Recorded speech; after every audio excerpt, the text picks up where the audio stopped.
Operating system होता क्या है? A collection of program that manage and coordinate the activity taking place in the computer. यानी operating system जो है basically हमारे पास एक ऐसा प्लेटफॉर्म होता है जिसे यही हमारे पास प्लेटफॉर्म होता है जो कि हमें अलाउ करता है कंप्यूटर से इंटरेक्ट करने के लिए। इसमें मल्टीपल बहुत सारे छोटे-छोटे प्रोग्राम्स होते हैं जो कि वो हमें मैनेज भी मतलब हम उनको ज़रिए हम मैनेज भी करते हैं कंप्यूटर को और कोऑर्डिनेट भी करते हैं, कंप्यूटर से काम भी करवाते हैं। तो जो हमारे प्रोग्राम सिस्टम के चल रहा होता है भाई, जैसे हम लोग के अंदर अगर हम बात करें कि जैसे हमारे पास क्लिक करते हैं, हम स्टार्ट बटन पे क्लिक करेंगे तो हमारे पास प्रोग्राम की जो लिस्ट है, जो इनिशियल रीसेंट प्रोग्राम की लिस्ट है वो आ जाएगी। उसके बाद सारे प्रोग्राम की लिस्ट मौजूद हो जाएगी, लिस्ट आएगी, उसमें हम प्रोग्राम सेलेक्ट करेंगे। हमें पता है कि हम लेफ्ट क्लिक करेंगे तो ये खुल जाएगा, मगर जो कोई चीज़ डेस्कटॉप में पड़ी है उसको लेफ्ट क्लिक करेंगे तो वो नहीं खुलेगा, वो सिर्फ सेलेक्ट होगा। उसके बाद आप उसको डबल क्लिक करेंगे तो वो खुलेगा। ये सब चीज़ें आपको जो बताई गई हैं, ये हर ऑपरेटिंग सिस्टम्स के एक स्टैंडर्ड अपने स्टैंडर्ड है, वो किस तरह करवाता है आपसे। जैसे लिनक्स में पहले ज़्यादातर काम हम शेल कमांड से करते थे, ये कोई भी काम करना है शेल कमांड से करते थे, मतलब cmd कमांड जिस तरह होती है ना, इस तरह हम जो है कमांड प्रॉम्प्ट में जाके हम टेक्स्ट को टाइप करके, अभी भी बहुत सारे लोग सारे काम ज़्यादातर लिनक्स पे भी काम करते हैं। वो बहुत पावरफुल काम है, ऐसी बात नहीं, वो बहुत पावरफुल है इन चीज़ों के लिहाज से। तो मगर ये चीज़ विंडोज 10 के अंदर भी उन्होंने लिनक्स की जो प्लेटफॉर्म्स हैं, जो उसका एडवांटेजेस हैं, उसको एक करने के लिए इन्होंने भी पावर शेल से इंट्रोड्यूशन कर दी है। पावर शेल अब ये हमारे विंडोज में भी इस्तेमाल कर सकते हैं। तो बात ये बताने का मकसद यहाँ पे ये है कि सिस्टम से कैसे इंटरेक्ट करा जाएगा, सिस्टम को कैसे मैनेज किया जाएगा, वो हमारे पास ऑपरेटिंग सिस्टम हमारे लिए हेल्प करती है इन चीज़ों के लिए। देखें इसमें क्या है हमारे पास कि जो कंप्यूटर ऑपरेटिंग कंप्यूटर होता है, हमारे पास कंप्यूटर ऑपरेटिंग सिस्टम होता है, इसका काम क्या क्या होता है। एक तो हमारे पास कंप्यूटर ऑपरेटिंग सिस्टम का जो होता है वो यूजर को इंटरफेस प्रोवाइड करता है। अब इंटरफेस जो होता है वो डिफरेंट ऑपरेटिंग सिस्टम्स का डिफरेंट इंटरफेस मौजूद होते हैं। जैसे हमारे पास डॉस एक ऑपरेटिंग सिस्टम था विंडोज के अंदर, वो बहुत पुराना ऑपरेटिंग सिस्टम था, वो कमांड प्रॉम्प्ट पे काम करता था। आजकल डॉस भी विंडोज के अंदर मौजूद है, उसको हम कमांड प्रॉम्प्ट जो कहते हैं, कमांड प्रॉम्प्ट, वो डॉस की तरह ही है चीज़ है, वो डॉस की कमांड्स में रन होते हैं हमारे पास। तो इस तरह हमारे पास जो है ऑपरेटिंग सिस्टम होते हैं, लिनक्स ऑपरेटिंग सिस्टम होता है हमारे पास। किसी ऑपरेटिंग मतलब विंडोज सबसे ज़्यादा कामयाब हुआ, विंडोज बहुत ज़्यादा यूज़र के लिहाज से कामयाब हुआ। वैसे तो कामयाब हुई इसकी ज़्यादा, इसमें ये लैगिंग ज़्यादा है इसमें बाकी सर्विस मुकाबले में, मगर यूज़र्स के पर्सपेक्टिव से विंडोज बहुत ज़्यादा कामयाब हुआ। आप देखें जितने लोग हैं वो ज़्यादातर कंप्यूटर जब यूज़ करते हैं तो विंडोज़ का इस्तेमाल करते हैं, बजाय और कोई सॉफ्टवेयर इस्तेमाल करने, ऑपरेटिंग सिस्टम इस्तेमाल करने के। ज़्यादातर स्टार्ट जब लिनक्स और विंडोज का कंपटीशन होता था, मैक तो बहुत बाद में आया, एप्पल बहुत बाद में आया। तो हमारे पास इसमें उसमें क्या खसूसियत थी जो विंडोज ने लिनक्स को ओवर रूल कर दिया, मतलब इसलिए लोगों के लिहाज से वो ये एडवांटेज हुआ कि लिनक्स के अंदर बहुत अरसे तक हमने शेल कमांड लाइंस को इस्तेमाल किया, लिख लिख के काम किया। ज़रूर वो था बहुत एफिशिएंट भी था, मगर हर बंदा जो नॉन टेक्निकल है वो ये काम उसके लिए करना बहुत मुश्किल है। विंडोज ने क्या था, उसने बता दिया कि आप इस पर क्लिक करें, लेफ्ट 2 बार बटन दबाएं, ये हो जाएगा, ये क्लिक करें यूं हो जाएगा, ये करें यूं हो जाएगा। तो ये करने से हुआ फायदा ये हुआ कि जो यूजर तक जिससे कंप्यूटर से इंटरेक्शन कर रहा था वो बहुत ज्यादा उसके लिए आसानी हो गई। तो इस तरह जो है विंडोज जो था वो हमारे पास वो रन करने में काम हुआ, वो आसान हो गया हमारे पास कंप्यूटर के। जो हम बात करते हैं कि ऑपरेटिंग सिस्टम से इंटरेक्शन करना, कंप्यूटर इंटरेक्शन करना हमारे बहुत आसान हो गया। GUI, graphical user interface, graphical user interface. अब हमारे पास अब कंप्यूटर के अंदर एक होता है, जब हम कंप्यूटर रन करते हैं तो हमारे पास एक होता है कर्नल होता है। कर्नल क्या होता है, ये हमारे पास एक जैसे हार्ट होता है, सेंटर पार्ट होता है ना, प्रोसेसर हमारा सेंट्रल पार्ट है, मेन पार्ट है, सेंटर में होता है बिल्कुल प्रोसेसिंग करने की। इसी तरह कर्नल हमारे पास एक ये सेंटर पार्ट होता है अपने सिस्टम का, जो कि मैनेज करता है आपकी हार्डवेयर डिवाइसेस को और आपके एप्लीकेशंस को, उनके दरमियान जो भी चीज़ होती है उसको करता है। तो हम क्या करते हैं, बूट करते हैं, तो बूट कर रहे होते हैं तो हम अपना जो कर्नल होता है वो कर्नल को मेमोरी में लोड कर देते हैं, कर्नल को मेमोरी के अंदर लोड कर लेते हैं। उसके बाद हमारे पास जो है प्रोसेसर को स्टार्ट करने के लिए इस्तेमाल होता है, बूट करते हैं हम लोग। और एमएस कॉन्फ़िग के अंदर हमारे पास एक एमएस कॉन्फ़िग कमांड है माइक्रोसॉफ्ट विंडोज के अंदर, उसके जरिए हम जो है वो कंट्रोल कर सकते हैं स्टार्टअप प्रोसेस को। जैसे बहुत सारे हम लोग जो है चाहते हैं कि नहीं, अभी बाई डिफॉल्ट बहुत सारे प्रोग्राम जब आप जैसे क्लिक करते हैं इंस्टॉल करते हैं तो बहुत सारे इंस्टॉल करते हैं स्टार्टअप पे आ जाते हैं, बहुत सारी सर्विसेज आपकी स्टार्टअप में आ जाती हैं। इसलिए विंडोज 10 के अंदर बहुत अक्सर मसाइल ये हैं कि विंडोज 10 की जो के अंदर जैसे ही इसका सिस्टम स्टार्ट होता है तो वो बहुत ज़्यादा स्लो हो जाता है और खुसूसन उस वक्त जब आपके पास हार्ड ड्राइव हो, एसएसडी नहीं, hard drive, solid state drive ना हो, हार्ड ड्राइव हो। तो हार्ड ड्राइव होने से बहुत ज़्यादा स्लो हो जाता है। तो इसमें कुछ सर्विसेज हैं, अगर आप वो बंद कर दें तो वो आपके लिए आसान हो जाएगा। और हम कोशिश यही करना चाहिए कि स्टार्टअप पे कम से कम अपनी एप्लीकेशन खोले, जिसको जब हमें यूज हो हम खाली उसको खोलें। दूसरा हमारे पास ऑपरेटिंग सिस्टम पहला फायदा कि हम कंप्यूटर से इंटरेक्ट करेंगे। दूसरा ऑपरेटिंग सिस्टम ये है कि वो अपने कर्नल को, जो मेन काम, जो कर्नल होगा, जो मेन प्रोग्राम होगा, जो कि हैंडल करेगा जो एप्लीकेशन जो बनाएंगे उसको, और जो हमारे पास जो बॉटम पे हमारे पास हार्डवेयर है उनके दरमियान हमने एक कर्नल बनाया है। कई ऑपरेटिंग सिस्टम का कर्नल होता है, वो लोड करते हैं मेमोरी के अंदर, जो कि हर वक्त कंप्यूटर चलता है वो मैनेज करता है। एप्लीकेशन चलेगा, एप्लीकेशन से कैसे इंटरेक्ट करेगा, एप्लीकेशन का डाटा मेमोरी में कैसे रखा जाएगा, कहाँ कैसे रखा जाएगा, किससे कैसे इंटरेक्शन की जाएगी, वो मेन हमारा मेन कर्नल हैंडल कर रहा होता है। इसी तरह ये बूट करते हुए ये प्रोसेस स्टार्ट करता है। प्रोसेस हमारे बहुत सारे प्रोसेस होते हैं, अगर चेक चाहें तो आपके प्रोसेस आप देख सकते हैं अपने टास्क मैनेजर से कि बहुत सारे प्रोसेस चलते हैं विंडोज स्टार्ट करते हुए। और हमारे पास इन प्रोसेस को स्टार्टअप कंट्रोल करने के लिए हम एमएस कॉन्फ़िग के जरिए हम जो है वो हैंडल कर सकते हैं कि स्टार्टअप पे ये खुले, ये खुले, ये खुले, ये खुले, ये ना खुले। और हमारे पास क्या होता है कि ऑपरेटिंग सिस्टम का एक और फंक्शन होता है कि डिवाइस को कॉन्फ़िगर कर सकें। डिवाइस कौन कौन सी डिवाइस हमारे पास, डिवाइस जैसे हो सकती है डिवाइस जैसे प्लग इन प्ले, जैसे आप यूएसबी लगाते हैं, अब यूएसबी जैसे ही लगाएंगे तो वो डिवाइस को रिकॉग्नाइज कर ले और डिवाइस को वो खुद ही इंस्टॉल कर ले। हमें कुछ ऐसे एप्लीकेशंस होती हैं, कुछ ऐसे ड्राइवर्स होते हैं जो कम बेसिकली ड्राइवर क्या होते हैं कि हमारे पास वो हार्डवेयर की जो किस तरह कम्युनिकेट करना है ना, वो इन्फॉर्मेशन हमारे पास ऑपरेटिंग सिस्टम को नहीं होती कि वो हार्डवेयर कैसे काम करेगा, कैसे वो कौन सी लैंग्वेज समझेगा, किस तरह का प्रोटोकॉल समझेगा, वो बात कैसे करेगा, कितनी स्पीड से बात करेगा, कभी कभी उसकी इन्फॉर्मेशन नहीं होती। तो इसलिए जो है हम ड्राइवर इंस्टॉल करते हैं और बताते हैं कि ऑपरेटिंग सिस्टम को ये ड्राइवर है। अब जो है ये हार्डवेयर, अब ये जो हार्डवेयर है वो इस तरीके से इंटरेक्शन करता है, जब इसमें कोई चीज सेंड की जाएगी तो इस तरह से सेंड की जाएगी, इससे मांगी जाएगी तो इस तरह से मांगी जाएगी, किस तरह कम्युनिकेट कर रहा होगा, तो वो प्रोटोकॉल डिफाइन हमारे उसमें होता है ड्राइवर के अंदर। तो हम वो ड्राइवर इंस्टॉल कर देते हैं तो फिर पता लग जाता है कि हमारा जो है ये कंप्यूटर, ये अब वो डिवाइस हमारे साथ कॉन्फ़िगर हो जाती है, काम स्टार्ट कर देती है। विंडोज 10 और विंडोज 7 में बड़ी एडवांटेज ये था कि बहुत सारे ड्राइवर बाय डिफॉल्ट आपको इंस्टॉल्ड मिलते थे। दूसरा हमारे पास ये तीन काम हमने स्टडी किए, तीन काम हमने कुछ स्टडी किए। एक काम हमने इंटरफेसिंग जो है वो को यूज करने के लिए इस्तेमाल करते हैं, ऑपरेटिंग सिस्टम को बूट करने के लिए इस्तेमाल करते हैं हम,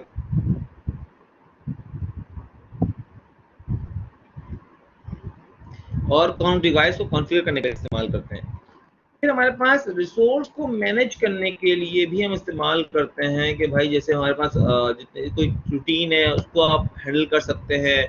आपके पास जो है में जो रिसोर्स अवेलेबल हैं, डिवाइसेस अवेलेबल है, उसको आप मैनेज कर सकते हैं। हमारे पास किस तरह हम मॉनिटरिंग प्रॉब्लम्स को मॉनिटर कर सकते हैं। बेसिकली हमारे पास एरर चेकिंग करने के लिए रिसोर्स मॉनिटरिंग होता है कि हमारे एरर्स कौन कौन से आ रहे हैं। जरूरी नहीं है कि हर एरर क्रिटिकली हो, वार्निंग्स भी होती है, एरर्स भी होते हैं, वो जो सिस्टम दिखा रहा होता है। तो ये हमारे पास एक रिसोर्स मॉनिटरिंग होती है आपके विंडोज के अंदर भी। वो क्या करता है, जितने मेमोरी होती है, प्रोसेसर होता है, उन सब की डिटेल इन्फॉर्मेशन आपको उस प्लेटफॉर्म पे दे रहा होता है, बता रहा होता है कि ये हमारे प्रोसेस चल रहे हैं, ये इसकी ये थ्रेड चल रहा है, इस थ्रेड पे ये चल रहा है, इस पे ये चल रहा है, इस पे ये चल रहा है, ये रैम इतनी इस्तेमाल हो रही है, इसके साथ ये प्रोसेस रैम है, ये प्रोसेस चल रहे हैं, हमारे पास रैम की आईडी ये है, प्रोसेस आईडी ये है हमारे पास। उस सारे का सारा आप सब कुछ वहाँ रिसोर्स मॉनिटर से आप मॉनिटर भी कर सकते हैं, मैनेज भी कर सकते हैं। इसके आपने कुछ चीज रूटीन शेड्यूल कर दिया कि इतने बजे ये काम होना चाहिए, तो वो भी इम्पॉसिबल है। चौथा हमारा काम ये होता है कि हम फाइल मैनेजमेंट करते हैं। फाइल मैनेजमेंट यानी कहाँ पे फाइल स्टोर करनी है, हायरार्की फंक्शन जैसे हम लोग करते हैं ना, अपना माई कंप्यूटर खोलो, या अभी आजकल माई कंप्यूटर खत्म करके दिस पीसी कर दिया, मेरे ख्याल से माई पीसी कर दिया आपके पास जो है उसने विंडोज 10 ने। उसके अंदर पहले हमारे पास माई कंप्यूटर होता था, अब जो है हमारे पास माई कंप्यूटर के नाम से हमारे पास उसमें नहीं आता, दिस पीसी के नाम से आता है, दिस पीसी के नाम से आता है। तो इस तरह हमारे पास जो है ये, उसमें जिस पीसी में जाएंगे वो माई कंप्यूटर वाला ही काम है, उसमें आपको सारे ड्राइव नजर आ जाएंगी, ड्राइव्स को आप खोलेंगे, ड्राइव्स के अंदर आप फोल्डर बनाएंगे, फोल्डर के अंदर आपको फाइल पड़ी होगी, उसके अंदर एक और फोल्डर होगा। तो ये हायरार्किकल जो इन्फॉर्मेशन है ये हमें मिलती है फाइल मैनेजमेंट, ये डिफरेंट ऑपरेटिंग सिस्टम्स के अंदर डिफरेंट फाइल ये मैनेजमेंट के तरीके होते हैं, डिफरेंट वे ऑफ मैनेजमेंट होते हैं, मगर कौन से फाइल का तरीके जैसा होगा, फोल्डर के अंदर फोल्डर के अंदर फोल्डर के अंदर ही होगा, मगर फिर भी डिफरेंट वे ऑफ मैनेजमेंट होते हैं। हमारे पास क्योंकि विंडोज में खाली एक ही लोकेशन है, वो डेस्कटॉप है, मेन जो होम लोकेशन है डेस्कटॉप है, डेस्कटॉप से सारा काम शुरू करना है।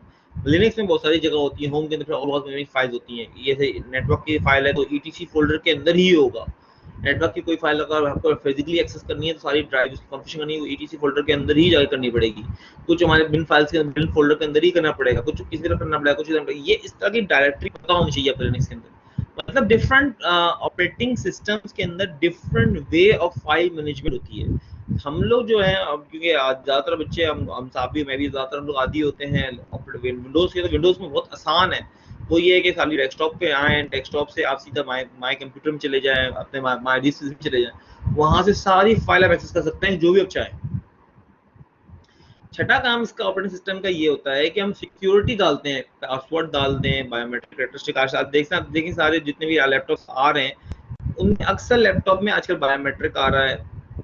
और आपके देखिए कंप्यूटर की जब बात करते हैं तो हमारे कंप्यूटर मोबाइल हमारे कंप्यूटर ही होता है, तो उसमें देखिए आजकल हमारा बायोमेट्रिक आपको मेरा फेशियल भी एक्सेप्ट करते हैं, हमारा फेशियल भी एक्सेप्ट करता है, हमारा फिंगरप्रिंट भी एक्सेप्ट करता है, और हमारे पास जो है की पैड पिन है वो भी एक्सेप्ट करता है, हमारे पास पासवर्ड है वो भी एक्सेप्ट करता है। तो डिफरेंट वे ऑफ सिक्योरिटी हम डाल सकते हैं डिफरेंट वे, हर चीज़ की अपनी एक सिक्योरिटी है, उसकी हर चीज़ की एक अपनी लाइबिलिटी है, उसकी अपनी बेनिफिट्स हैं।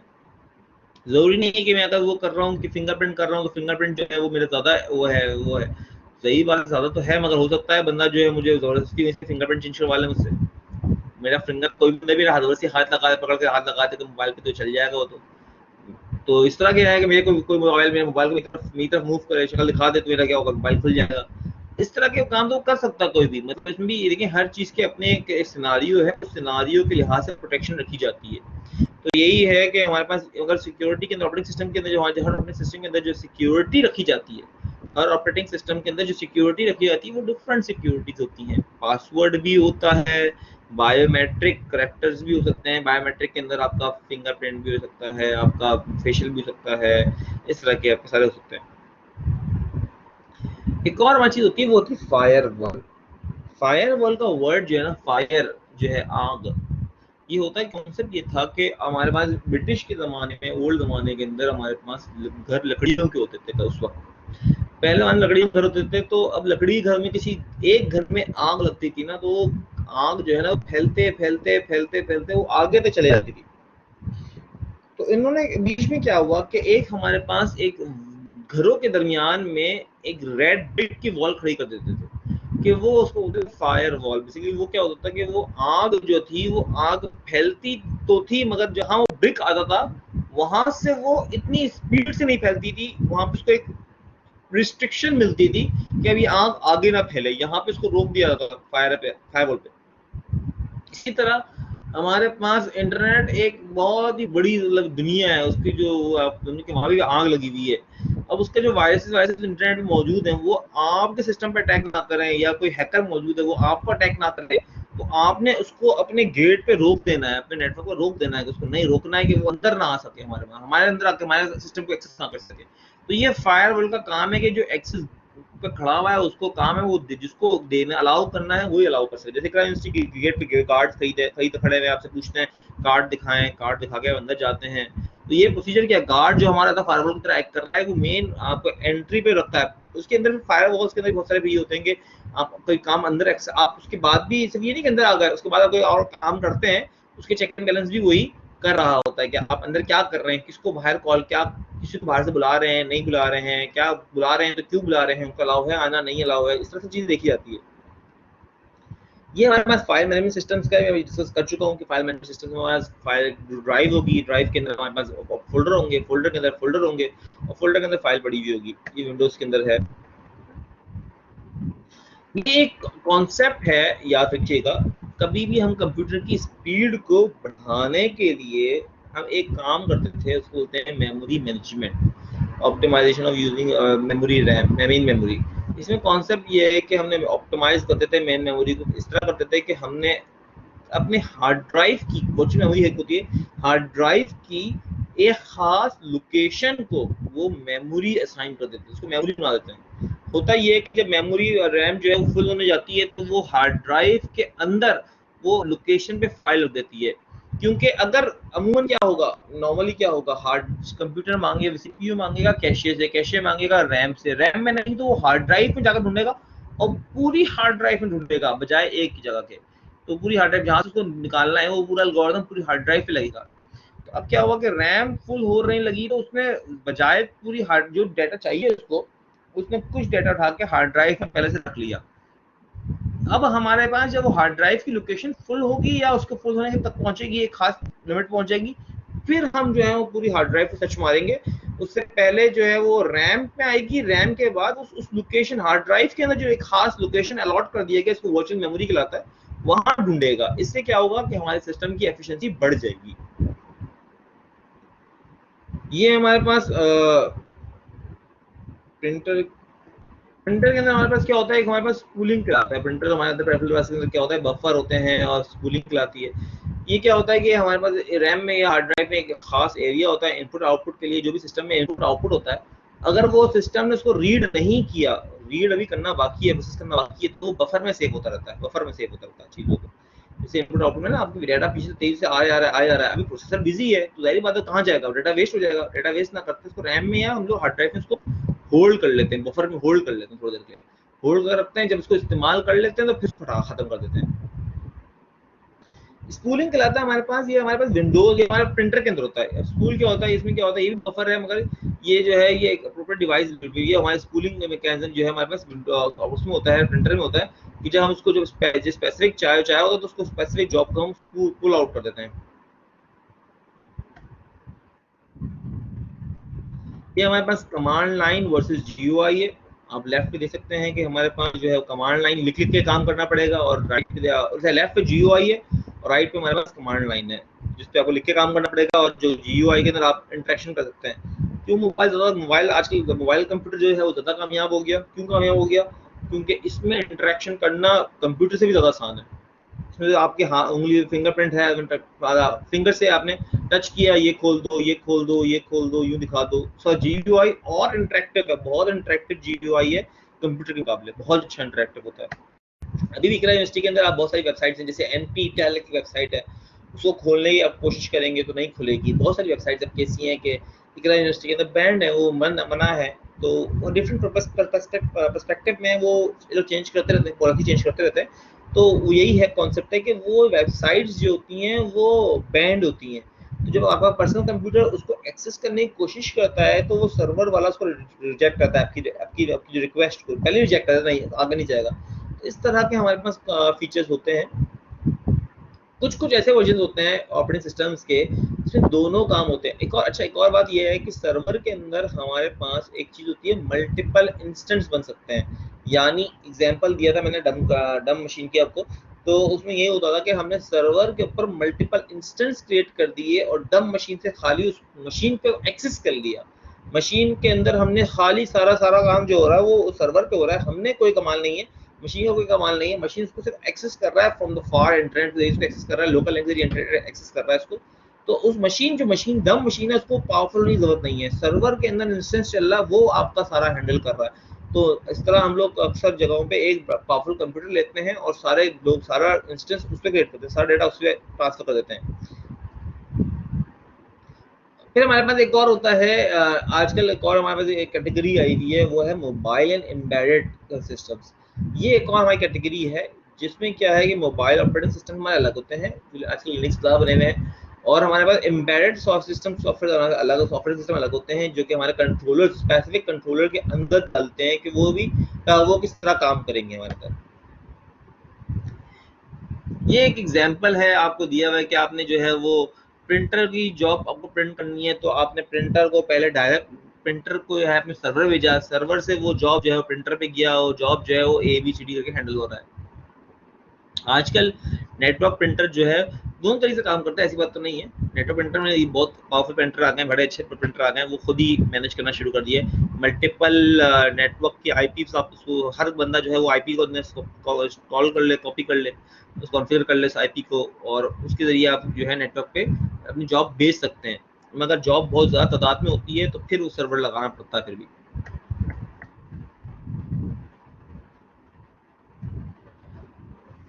हमारे पास जो है हम देख चुके हैं कि डिफरेंट प्रोसेसर सपोर्ट करते हैं हमारे पास, डेस्कटॉप के अंदर, मोबाइल्स के अंदर, सर्वर के अंदर।